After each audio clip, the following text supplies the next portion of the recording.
আসসালামু আলাইকুম স্যার। জসিম ভাইয়ের গাড়ির এই যে এক্সেল শ্যাপ ভেঙে গেছে।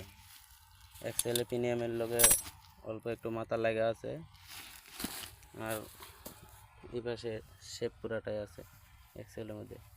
গাড়ি শুধু বামে কাটলে গাড়ি আটকা যায় ডাইরেক্ট, কোনো দিকে নিয়ে যায় না, সামনেও যায় না, পিছেও যায় না। আর গাড়ি যদি ডানে কাটা হতো গাড়ি ডানে কাটতো না, আর বামে কাটলে শুধু গাড়ি আটকা যাইতো। আর ডানে অটোমেটিক মোড়লে যায় সামনে গেলে, সোজা গেলে। এই হলো অ্যাক্সেলের শ্যাফট ভেঙে গেছে।